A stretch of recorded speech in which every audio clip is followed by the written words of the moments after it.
saying that he's like good or bad. I'm just saying that Yeah, like that's how it the is. people who are being blamed are not necessarily the ones who are doing bad. Okay, okay. I'm saying that So he they is kind of doing terrible things, Trump, yeah, yeah, but so are the governors, yeah, and no yeah, yeah. one ever thinks to vote them out. Yeah, because that's also one of the things. That's lots of terrible. Okay, I think that Trump is terrible. And I think it's obvious from the way I'm talking that I think he's a bit terrible. But man, there's lots of other governors, man, that you just see them, and they're also terrible, man. The guy, I think it's the guy. I don't know Think if of politicians as companies, and they are going to do everything in their power to stay in power via vote. So like if their voters dislike what they're doing, then they're going to change what they're doing for their vote.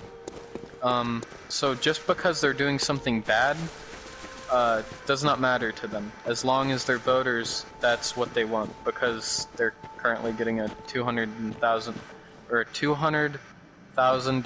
yearly revenue from being a career politician. uh, Um, and, just because they passed a bad law, they're getting voted in. So for me that's okay. That's very because again, if United States is this experiment, you know, where all of humanity kind of went to that particular place and tried to make it work. That is such a weird way to do politics, man. To put actually uh,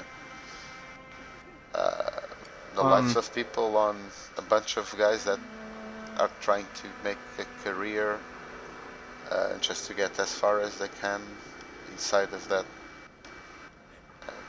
well, world it's where not even like necessarily as far as they can. So like uh, a governor is paid less than like say someone in the Senate or the House, yeah, but it's consistent money and they can pay for their family. yeah, Um, so they're not gonna try to do anything weird. They're not gonna like yeah, propose to be radically like progressive in any way yeah, in yeah. either They just direction. want to maintain the status Uh quo to guarantee the check. huh. Because Fuck. that's paying the bills. Come on, man. It's not supposed to be like that. Even like historically, you know, it's supposed to be. Politicians should be someone that comes out as a group trying to have some Yeah. leadership to try to organize and organize a If efficient society where people can achieve some quality of life. It's so weird that that's not how politicians are seen, and especially, okay, in Europe it's not much different, but you know, but it's not so open. It's not so in the open. They actually support themselves in lots of promises from like for leftist government. Okay, leftist governments have a tendency to be a bit more corrupt, and they have this thing of having all of these social promises. But okay, they support themselves. Even the right wing supports themselves in something to really improve the world, and they cannot they could not just pass some stuff that some laws that they pass there that pretty much just put entire states, entire cities being, for instance, what happens like there in Flint with the water and that kind of stuff. That's not very acceptable, man. You know what I mean?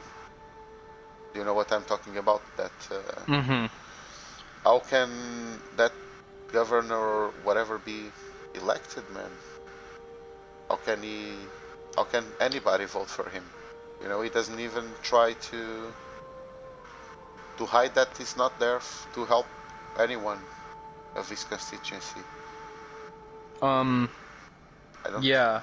I don't understand how, because there it just seems to be okay. This is from the outside, even the way from the way they talk, and Republicans Mm-hmm. and the Democrats have been ramping up the way they talk a lot in the last 4 years, and now it's everything is in the open, man.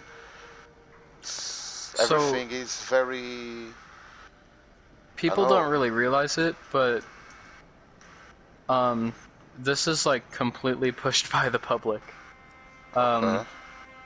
so like what I mean by that is the news only it makes its headlines for clicks, right? For Yeah, AdWords or yeah, yeah, whatever. yeah. So they get their money by people watching things. And the not necessarily the more outrageous the claim, but like the more like you align with this side and they align with that side. They are Yeah, bad, we are good. And yeah. to them, we are good, they are bad. So it's like a The more extreme the it's positions are, the the more more clicks you have. You know, the more and you I mean, antagonize. yeah, people and it's been working for them. So, It's come on. It's I don't know. I until Trump, my idea from the right was not that different from the left. Maybe because in Europe things are a bit different. You know, and there's also always like this social program. Otherwise, people wouldn't even vote for the guys that would just kind of plainly say that, yeah, we focus on economy. Nobody would vote for them. You know, so everyone has got this social program and this thing. So in my idea, the left and the right were not like that radically different because mostly it's moderate left and moderate right, and they're similar. You know, um, but yeah, lately, especially on the United States, and it's spreading here in Europe because in Europe there's lots of right wing governments now that are not moderate. You know, they are not like they're not like Nazis. They're not like, uh-huh. but they're not moderate right wing. They're definitely extreme-ish, right-wing-ish. You know, like in Hungary, and in some cities, in some countries, and it's a growing thing. Uh, and yeah, man, I think this is like a change that is also happening in its like the difference between Al Gore and Bush is not as big as the difference between Trump and Hillary was. You know, it's getting the positions are getting extreme, and it looks like it's not a society Yeah, trying I to complement itself and trying to be like united. It's actually the opposite. It's trying to really to implode, and I don't know. This sometimes from the outside looks like there will be a civil war in the United States. You know, really from the outside. And if you go through the media, things seem to be like pretty extreme. You know, places that are I think really, that really, really. it was really more on a covert level before the 2016 election. So before then, it wasn't like the president would be say the president before made a law that majority of the United States disliked. Yeah, The new president would erase that law, right? Or take a vote. Uh, again on that what is law. it? 2/3 vote of the American population. They take it out. Okay. If a president before that president made a law that was good and people liked, what that president would do is take that law out, rebrand it, change a minor thing about it, and that president made a good law, even though it's just rebranded of the one before. So rather than being very extreme about it and taking out the law publicly, they do it more of like a behind closed doors, just for self-image, if that makes sense. Okay. Okay. I think it's also connected to the information being able to be moved around a lot. Um, so, like the ideas of the president that they shoot out there, good or bad,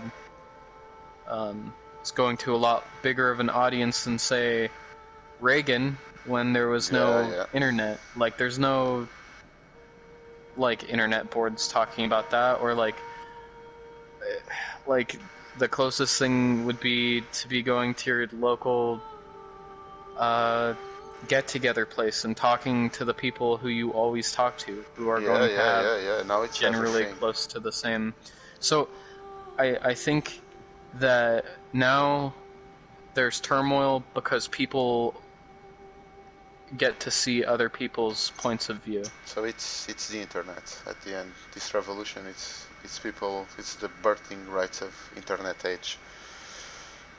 It's like Um, now because okay, we already had TV in the 80s, but the access to it was not the same.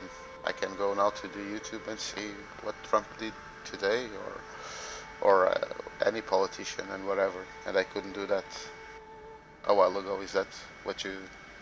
Is that why you yeah, think? yeah. And So because we are I also think there entering was like, this. If say, ideas could be shared, there'd be just as much turmoil. I think. I mean, okay, obviously, we can never know, yeah, yeah, yeah. but I But think. it makes sense. It's the biggest change. It's like in the last, for instance, since Reagan and the Bush years. In the Bush years there was internet, but not everybody had internet.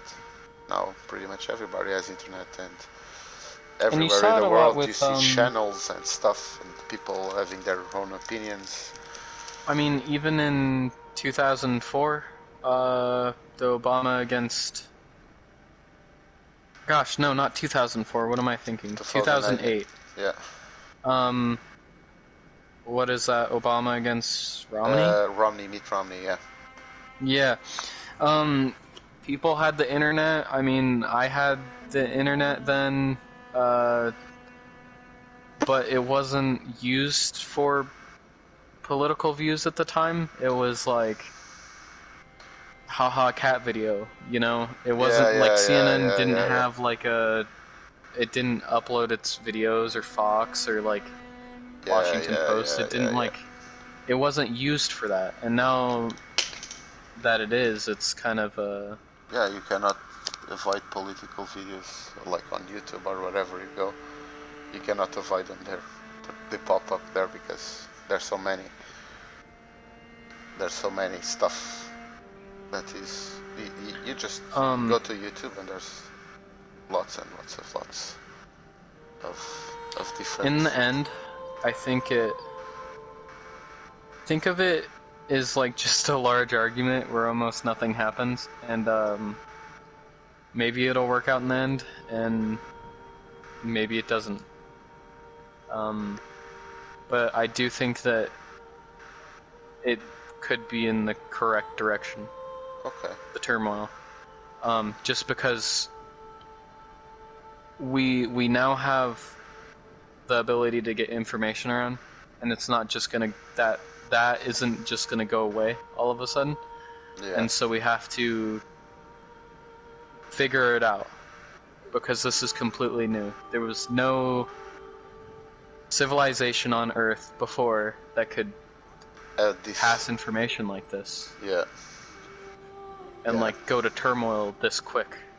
I mean, quick turmoil was like 10 years, you know, before, Yeah. Yeah. Yeah. Yeah. when now it's Instantaneous. a couple days. Yeah.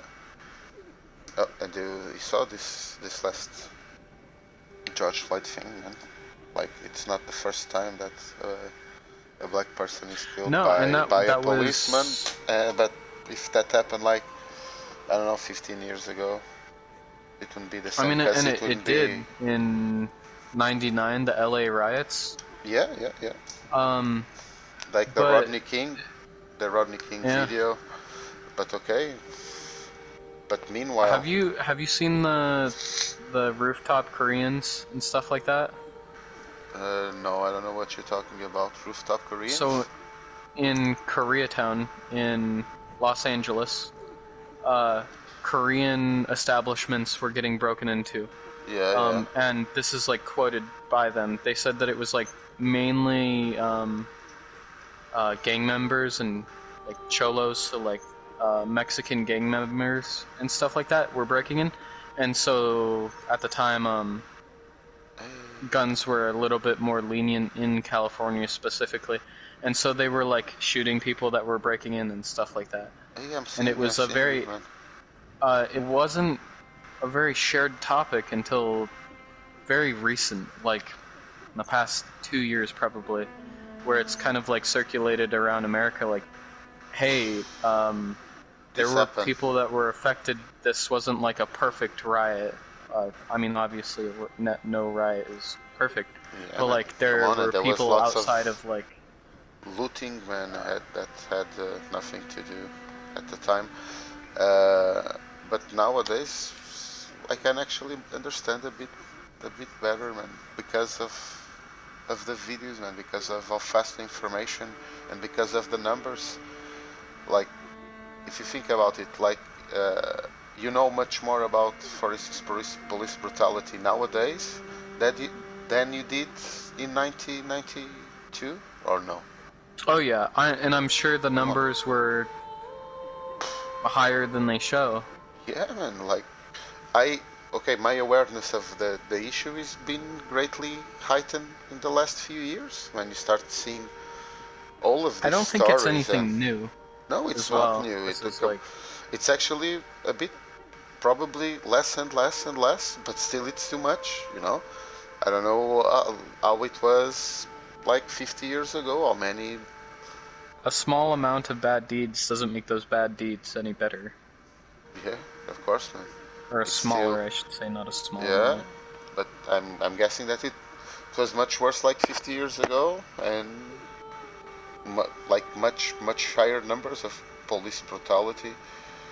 And you were saying, man, that there was a time where what was advertised as, why would you go to a store with a black person?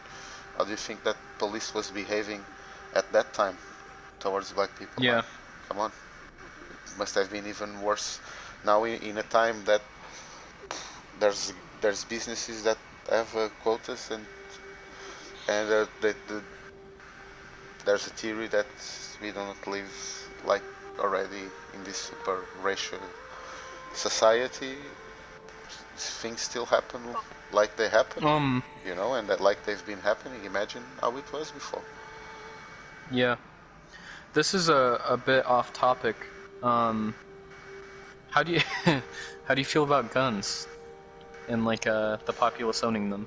Man, I was actually thinking about that because that's also kind of it. Man, I'm European. I do not like like guns much. I don't know. I don't understand America's obsession with guns, and I think it's very fascinating. You know, Um. because really I just don't understand it. I can understand like a individual person feel like they have the right to bear an arm, but I don't understand why would you, you know? Just I think it's a society very based on fear that feels that need to own a gun. So. I live in London, man, and there's lots of crime here. It's knife crime mostly, and there's it's Um. actually a big problem. Uh, but I never felt the need to own a gun or to. I don't understand. Yeah. It's So. It's a gun. The right to bear arms and why that was implemented was not to protect you from other civilians. It was to protect you from the government. yeah, I know that, And I and think I I think think if we're that's going to show a reason of why we own guns, it will be so you can kill the here in the next president. couple years. So you can Yeah, kill a I mean, president if he's like being or any extremely government unfair. official, Yeah. or I, if it happens to be someone breaking to your household, um, and okay, it's it's there's the argument of like, do you value your own belongings over another person's life? Um, I uh, mean, it depends. It very much does to me. but it's really pretty much about that society that is very focused on money, where that's even a question, man. because I don't know. Yeah. I don't know. I think, man, It's very forgotten of like many people think of like owning a gun as protecting themselves from other people. When the reason it was implemented is protect you from the government. yeah. Um, and Well, people, I and mean, people make the argument of like, as well, of, it shouldn't hold up because at the time they were owning muskets. But also at the time, the government owned cannons, and people owned self-defense cannons. That was a thing. People owned cannons in their household. Um, so it, like, they understood what they were writing. yeah, and I think that's been maybe taken out of context nowadays, like those amendments, because that was actually giving some power to the people to actually have A fighting chance a against a fighting tyrannical chance, government. exactly, against a tyrannical government. How do you translate that to like the quantity of people that just kill each other with guns in the United States? And it's just not that they own guns. Like in Canada, they also own lots of guns, but they also don't have that culture of just shooting, you know. Well, it's definitely a I do think it is the correct move to arm citizens, personally. Yeah, yeah. Because in the case that you have to defend yourself from a tyrannical government, I Okay, think it is the right move to arm your citizens. okay, To okay. have like private militias.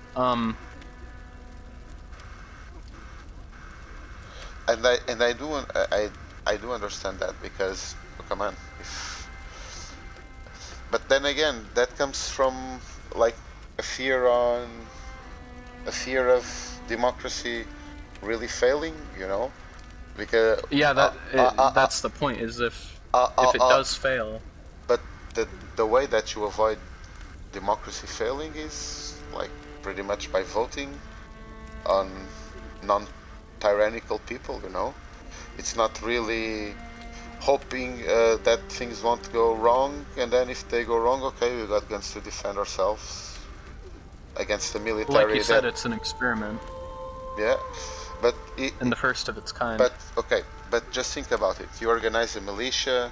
Imagine, like, we've got this really tyrannical government that, okay, like, clearly they just want to exterminate. Imagine, this is like really a stupid idea, but imagine they just want to exterminate a minority, and lots of people are against it, and they arm and they've got a militia. What is the chance that they have against, for instance, the United States military that has got like infinite budget?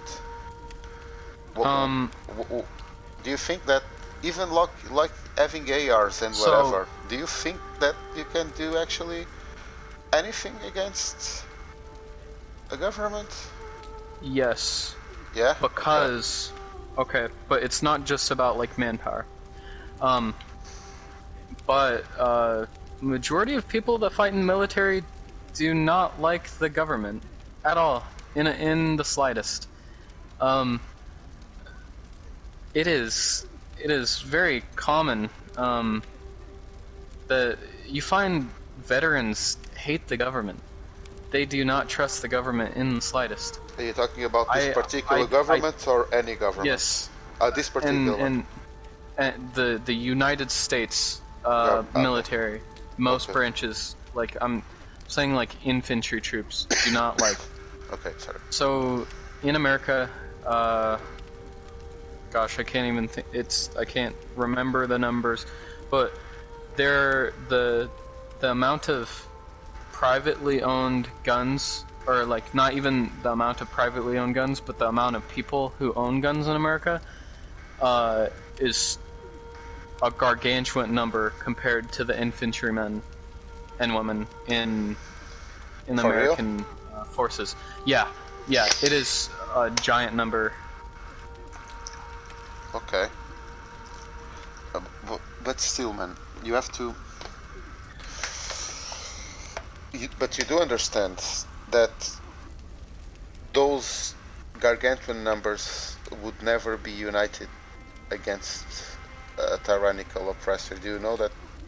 Okay, it's a gargantuan number, No, but but you got you like also have far to. right and far left, and you got people on all walks of life there. Half of those guns would probably be on the tyrannical side, you know, just statistically. If Hmm. if that guy was put in power by a democracy, even if it, imagine like Trump, he didn't got the majority, but imagine that now there would be like a civil war. The guns would still be divided in half, you know. Yeah. Uh, And just to give you a number, 43% of the United States population reports living in a household where guns are owned. man, Um, that's also, you have to think of it like this: is no other, like, would say, just for example, if England, or I should probably say like the EU or the UN, right? If they saw that that America was bombing its own civilians, do you think they wouldn't step in? oh, okay. Well, you have to leverage your There's public image, there's so right? much So there's so much if into our leverage there, man. Okay, if the government, first thing, any country tries to step into the United States, and there's potential for the annihilation of the whole of humanity because of nuclear weapons, man. yeah, So it's not, that's not an easy. Yes, they would sanction. Yes, they would do everything. I don't know if they would risk being nuclear bombed. You know, I don't know if the people would risk being nuclear bombed by the United States. yeah. To, you know, yeah. Just give me a second, because my food is arriving. Just give me a second.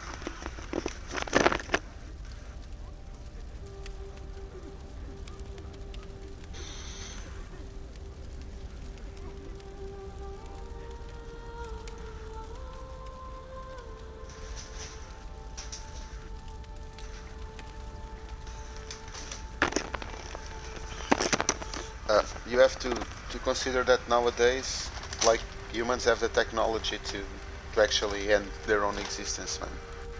Mhm. And like, uh, okay, maybe people are not so aware of what the nuclear power is, but the nuclear winter, and like, just, it can actually end humanity, man. It's actually Mhm. something that No, yeah. It that is. can, like, the full consequences of what would be like a nuclear war are, well, the predictions are actually like extinction, because irradiated lands, sterility, cancer, uh, it's the chances of humanity surviving that are really, really slim, man. If you go through the Yeah. science of it, uh, and okay, leaders may not talk about it, but they know that, you know. We cannot really, Mhm. it's a very weird balance that needs to be kept, because if somebody's crazy enough to resort to nuclear weapons nowadays, with, I don't know uh, how many countries have got capacity to launch a nuclear weapon, but there are I quite a forget what few. it is, but they can like cover the planet in like blast radiuses like 8 times over. Man, I saw a movie recently, like a British movie. You guys have got, I think it's The Day After, that is like this really hardcore movie about, this really hardcore American TV movie about like nuclear holocaust. Then there is Mhm. this, like, the English version, and it's makes the American version seem quite doable, you know, and look like hopeful, although it ends pretty much with the end of humanity. This British version is like a very scientific, detailed documentary style, like, of would be society for the 20 years after a nuclear bomb, and it's like, come on, man, they just show statistics. They just show, okay, what a nuclear winter is this. This is what happens on a nuclear winter, and it's just the most horrible movie I've ever saw. Man, you cannot really unsee that movie, you know. And Yeah. and and okay, that's not an exaggerated movie. People like from scientists saw the movie, say no, that's not a single. That's all scientific. That's like a very scientific projection of what would happen in case of a nuclear war. So I don't know what we would do if if they started bombing civilians, man. I don't. Um. I think there would be population would support. There would be people coming from Europe and from all over the world to support the United States, but no government official would launch an attack unless it was of those like really crazy countries that's like North Korea or whatever. But even they are not seeing doing that. They would just be annihilated with a couple of nuclear bombs, you know. Yeah. Like they would literally be annihilated. It's not that big a place, you know. Mm-mm. It's not Russia. It's a small country, you know. It's not a huge country. For instance, North Korea. They wouldn't dare do anything. Or I honestly I do not see the English would not do anything for sure. And European Union would do sanctions, and you could count on like if there was like a resistance movement, you could count on lots. The same way when there was like the war in Spain, there were lots. It was a very international war. People from all over came to support against fascism. It would happen probably pretty much the same, but officially, I don't know. I don't. And okay, that would be a government being super authoritarian. Do you think that, like for instance, Russian government would do something about it? That would just give them the same. That would just give them the reason to do the same. You know, more openly because they already do it to their own people. It's a very like in Russia, it's the system. It's quite corrupt also, and it's very authoritarian. That would just give for those other countries more reason for them to stomp on the individual rights of citizens, man. Yeah.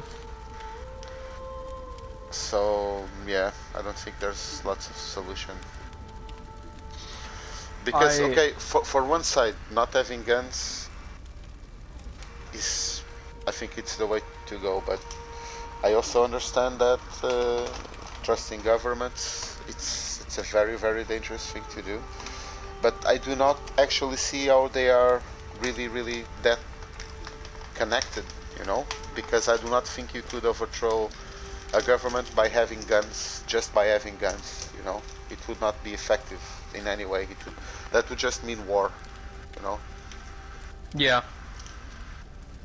And war would happen, okay. War takes time, lots of people die. In the end, there are some changes, sometimes, depending on who wins the war, you know. And yeah, the government, it is. and the government always has the upper hand because, okay, you can get yourself a rocket launcher, man, but you won't get like a stealth helicopter and a tank. A bulldozer is not a real tank, you know. No. So I don't know. It's a complicated question. Just by instinct, and I'm not American, and I do not live with the same amount of fear as most American people seem to live, because they feel this necessity of having like guns, you know. And I cannot relate. I do not know a single person that owns a gun, you know. And you are like 16. I'm 38 years old, man. I do not know a single person that owns a gun. I don't think it's more of a fear as a. You think that most gun owners think about having a gun to destroy the government. No, man. Most gun owners do not think about that. It's they want to protect themselves, right? Do you think that most Yeah. gun owners they have the gun because okay, if the government gets tyrannical, I can use my gun? I don't think that's a very realistic way of seeing Now, how it actually is. You know? so it's a new wave of like how people see it now. It's really weird. Most people don't. You'd think that people think about protecting themselves. People are now prepping for the okay, there was a revolution, now what? I mean, obviously, say in the case the government goes down and it is no longer, and there are just little things, not even countries, just little controlled areas by people or by a group of people. Like, they're thinking about then rather than like taking over the government. Okay. So Does that it's make sense? yeah, yeah. But then again, it's weird because United States it's where all of the cultures are, and that was the culture, the conclusion that you guys arrived. You know, it's well, I'm not in position to think. I'm in a position to have an opinion, you know, and I'm not pro-gun, Mm-hmm. but I'm not in a position to actually, well, know exactly if it's a good or a bad thing to know guns. I can only have my opinion, and my opinion is it's not in any way uh, I a think solution. it But kind it's of interesting relates. that the United States, where all cultures are kind of there and all kind of people are there, the position that was adopted was maybe the most aggressive and defensive in the whole world Mm-hmm. because I don't know if there's any country other than maybe some ancient Russian republics where guns were also a big thing. I think there's in Azerbaijan and other places there's also lots of guns, but I don't think there's anywhere else in the world people have that fascination with guns. You know, people are more afraid of guns than they are of people, and you guys seem to have this really uh, interest in guns. You know, lots. You got TV shows about guns, man. That's weird. um, For me, that's weird. You know, it's really just what are you I actually think selling it's a little weapon on TV? Why? why? Why would have? it's I don't know. the effect of being like well, I suppose America was just born into war. Yeah, The country was made from war, yeah, yeah. and war works. I mean, our economy was like a pile of dog shit. Then Um, then to the war. boost it, we joined World War II. Yeah, Same yeah, with World War One. yeah, It's something that it's a way of getting the American population to really like get together and work hard. And it's usually through war. yeah. And okay. And do you think that without lots of people owning guns, they could not achieve that national pride? It's not necessarily about the national pride, it's the fact that they can. Okay. Does I don't know. does that make sense? Like, I Yeah. right now can go in my backyard and I'm not necessarily going to, but I can go shoot guns. Okay. Or if in the case that someone breaks into my household, I can defend myself.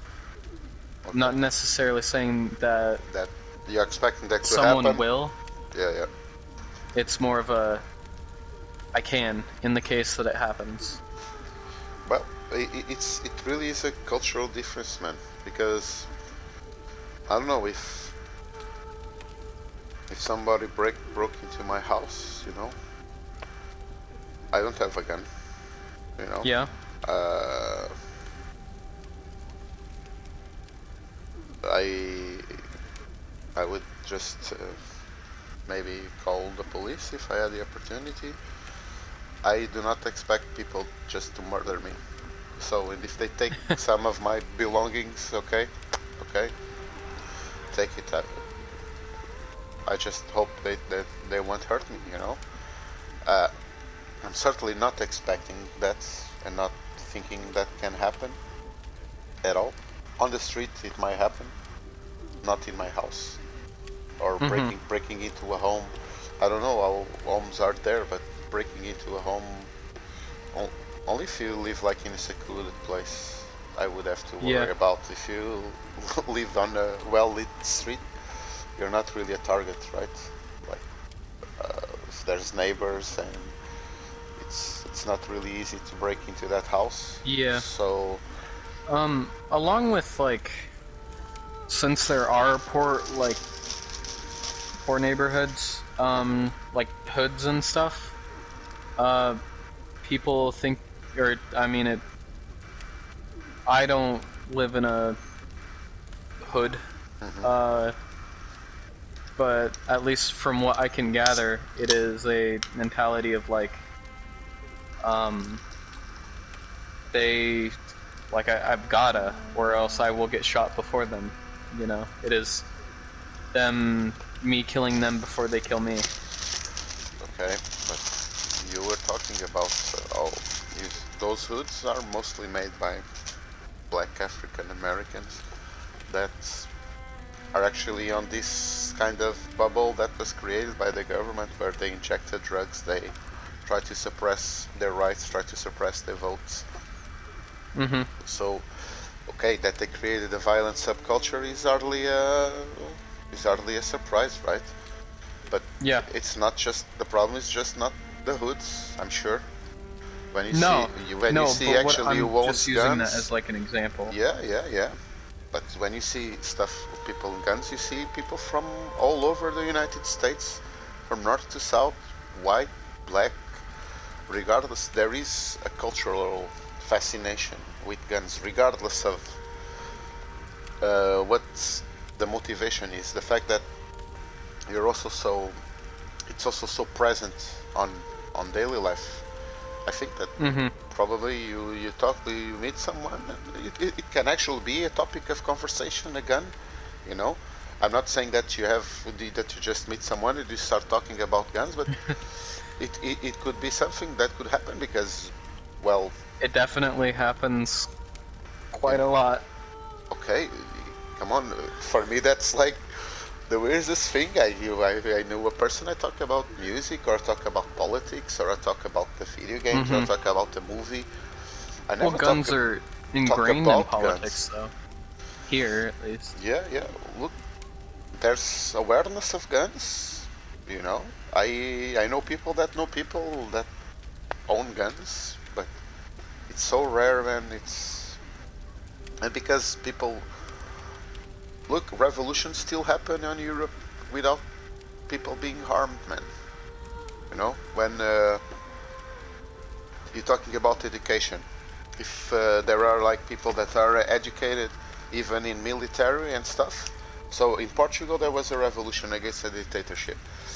It was not led by the people, actually, although the people were definitely behind it. It was led by the military.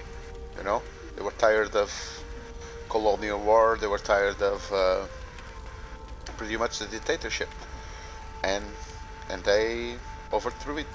You know, and population did not need to be armed. There was like a big cultural revolution in France, like the May of '68. Man, it was people.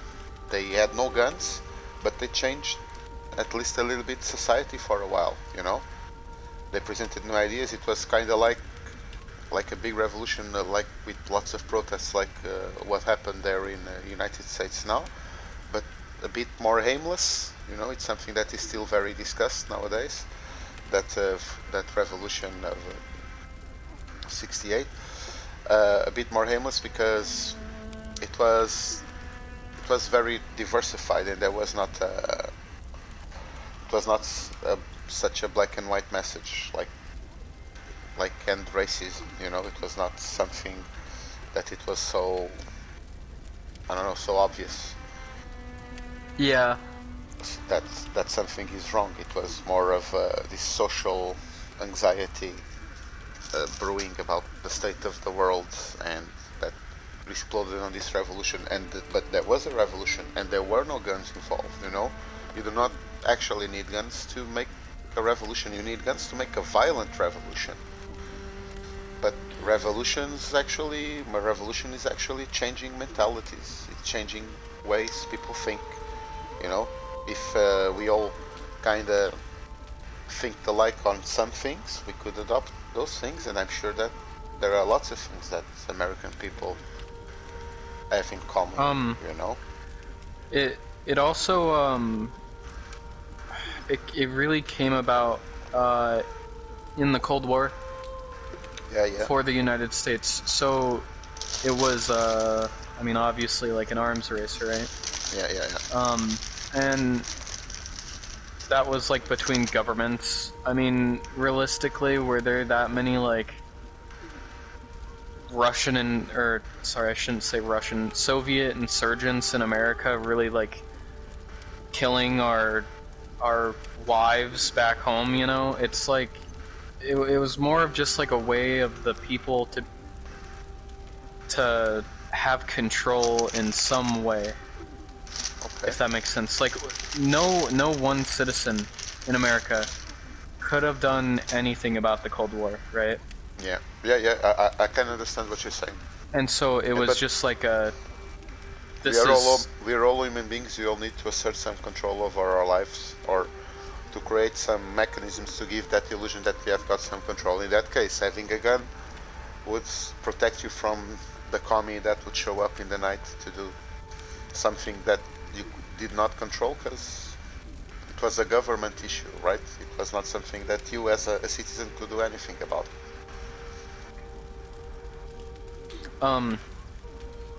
Also, we're like very ingrained in war. Like I don't know. It's not so much now, but it still kind of is of like, are you really a man if you don't go off to war? I mean, in World War II, there were guys who, like, couldn't see very well, and so they couldn't go off to war, so they killed themselves. It was actually a very common thing in America, because you just weren't a man. Like, what do you have to live for if you can't defend your country? Like, why are you even living here? That's also, you know, it was that type of mentality for it. That's and also that like really ultra-nationalism for some reason. That's like nationalism taken to the extreme. You kill yourself because you cannot go and kill yourself on a battlefield. That's very extreme, right? You can actually help American society in Vietnam. Yeah. No. I mean, definitely because it was a draft. You guys, like the United States, has a very, very mixed history with wars, man. It's also very weird because you there's a common occurrence. Yeah, yes, I say. What? You got I don't know how many years of history as United States, but you've been in First World War, a little bit, Second World War, Korean War, Vietnam War, Iraq 2 times. Man, it's actually part of. Before that, there were like Spanish wars and taking Texas, which technically wasn't America, but yeah, and there was was kind of the war against the Indians. Yeah. And the war against England. So like, I think the reason why we solve things through war is because it's how we were created, and so it's like I say a good default, but it's like it worked for the longest time. Doesn't really work now, but Yeah. also after wars, there's like a really, I don't know whether to call it neat, but usually after wars, there's a spike in children. Like that Yeah, just yeah, yeah, yeah. The that just booms. usually happens. Yeah. In America,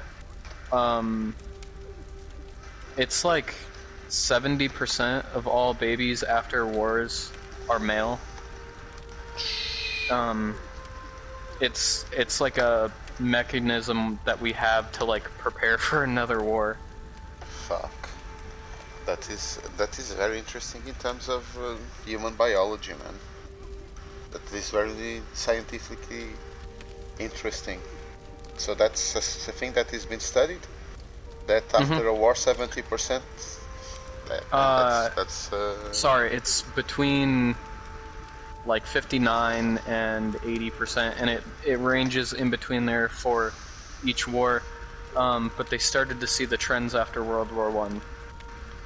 Hey, man, and the trend has been reinforced. Consistent, yeah, consistent through Hey, man, all the wars.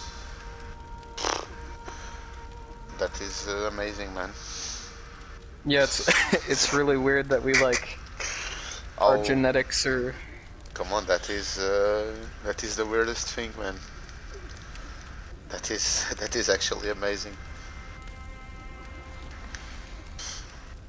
Okay. Which is really weird because World War One we were in for Yeah, yeah.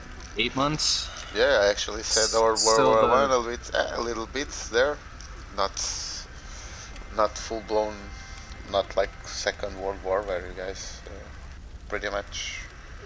it was still the bloodiest offensive in American history. Yeah. Okay. Argonne Offensive. Yeah. Okay. Um, which was, I mean, Argonne Offensive. Everyone talks about like America, but a large part of it was France. Yeah. Yeah. So we were going through the Argonne Forest, while they were going through like plains and stuff. So we made like 10 miles progress in 8 months, and they made like 20. And that was like so fast at the time that it was like a big old wowzers for 10 miles in 8 months. Jesus, that is awful. Yeah. Well, it was like a weird conflict, that one, man. Lots of people died. It was a really dirty war. You're talking about First World War, right? mhm. Yeah. It was Really, definitely really weird war.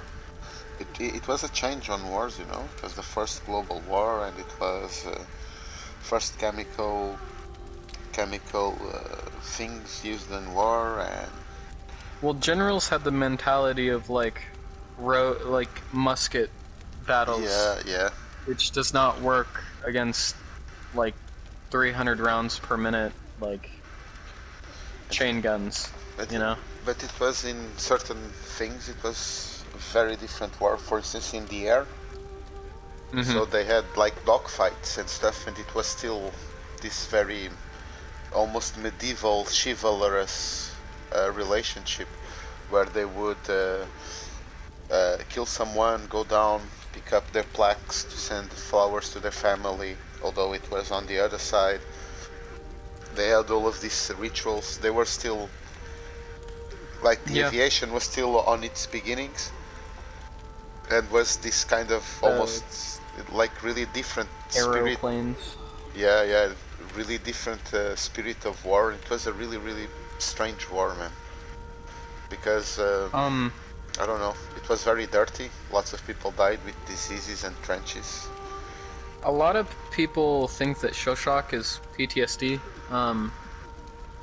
It's a lot of similar things, but shell shock is like it's comparable to like having a mental breakdown where your brain Yeah, cannot yeah, process because you're going through like years of just bombardment. Um, And the human brain is like a, you're still like an animal, like a monkey, right? Yeah. So like, it's not created to like, or it's not prepared to deal with that. It can't like process what the fuck's going on when Yeah. that is not ever supposed to happen. Yeah. It's the limit of the human capacity to actually see Function at all. function. Yeah. So but that shell shock I'm seeing in here, man. Panic and being scared, flight, an ability to reason, sleep, walk, or talk. It's Mm-hmm. it's fuck. Yeah, they It's just they'd shut it's down and just like start wandering yeah. around. It's not the same thing of waking up with nightmares of stuff. It's Mm-hmm. actually you're neurologically different by the shock of what you witnessed. You, it's really hardcore, man. It can be interpreted as either physical or psychological injury, or simply as a lack of moral fiber. Oh my Yeah. god, lack of moral fiber. Come on, you see people in There pieces was blowing up. also another thing that started in World War One was a lack of trust in generals and more trust in officers. Oh, Because okay. generals are telling you what to do. They're the ones that are safe. They're telling you to run over the trench for your country. When the officers are telling you to do that, and they also do that. Yeah, yeah. I think it's like Which, from what I understand, that's kind of like the whole start of the Bolshevik Revolution, I believe, where they like didn't trust the generals that were sending them to war, and so it was a very okay. Yeah, it was one of the things that started to okay. Again, the generals were closer to the actual authority, right? And that's what made people kind of go against the authority. Is that what you mean? yeah, kind of. Well, like it's someone telling you like to do something Yeah. uh when they don't actually like know what the fuck you're doing. Yeah, yeah. I know that there. I think it was on First World War that there is like the campaign of Gallipoli that the Oh yeah, generals. Gallipoli? Yeah, yeah, Gallipoli. Yeah, The Dardanelles. So Dardanelles. yeah, Nah. it That was was Britain uh, against the, or I guess there's a lot of Aussies in that too. yeah, yeah, and I think it was pretty New much Zealanders. the guys on boats. You know, the generals were on Uh-huh. boats, just and the officers and the people were fighting on the fields, and the generals were like comfortably on boats, seeing Uh-huh. literally things through monoculars, and it was like this really bad campaign. I remember. I think it was Yeah, the yeah, worst. so they were using maps from the Crimean War, which was 50 years before. Yeah. Um they made their first day goal in 8 months. It was the most successful retreat campaign though. Out of like 420,000 troops, 400,000 made Could. it back. Yeah. Okay. Sorry, those weren't like first landing troops, but out of the people that they needed to get out of there, they got majority of them back. I believe Churchill was like court-martialed for it or something like that, something along those lines. For um, for retreating or for the campaign? For the entire campaign, yeah. Oh, come on! It's. I remember reading that the the casualties were like something like really brutal, man. For at least for the time, like 500,000 casualties if you consider like both sides. Yeah, and And there was no progress and nothing happened. They just killed yeah, themselves for nothing, man. there During like was almost a year, man. a really common thing amongst the Aussies and the New Zealanders that like 16-year-old boys would lie